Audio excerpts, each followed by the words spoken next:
How old am I? Not nearly as old as I look. Been that way ever since that night when my hair turned white. That night? Well, I was driving home from a dance up near Ridgewater on this little road that leads to the big highway. It's pretty dark and winding for at least 10 miles, bumpy and curving through a forest so thick that the branches keep scraping on the sides of the car like they were trying to keep you from getting away. Suddenly, there's somebody in the road right in front of the car. I jammed on the brakes and stopped just in time. There was this shivering young woman. She had jumped into the middle of the road as if she could stop a car just by holding up her hand. She told me that she'd been in an accident and her car was a wreck. Then she asked me if I'd drive her home. She looked so cold and miserable. I let her in and even threw my white jacket around her because she was wearing a thin silk dress without even a sweater. Well, we started off for her house. And after more turns than you would believe, we pulled up in front of a very tidy little cottage with all of its lights turned on like a Christmas tree. She just sat there looking all worn out like she had used up every bit of energy she could spare. Please ring the bell and see if my mother's home, she said. The bell is on the left near the brass knob. I rang the bell, and the lady who answered looked like an older version of my hitchhiker.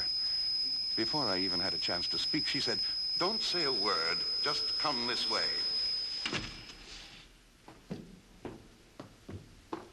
It all seemed very strange, but I followed her anyway. Up the stairs, down a hall, and into a very pretty room. A girl's room, I could tell. And on the table by the bed, there was a picture of a young girl. It was my hitchhiker. But all around the picture, there was a black border. Then the woman beckoned me to follow her back downstairs. I followed her down the stairs, out the door, and past the car. There was nobody in it. We walked a little further and came to a little private cemetery with a grillwork fence around it. We went in and stopped in front of a grave that looked newer than the others. The woman pointed to the grave and said, "My daughter. She was killed in an automobile accident last summer, and every night someone, some stranger, brings her home again." Well, I was terrified. I turned away and left her there, but not before I noticed something sticking out from under the gravestone. I ran to my car and drove back home as fast as I could.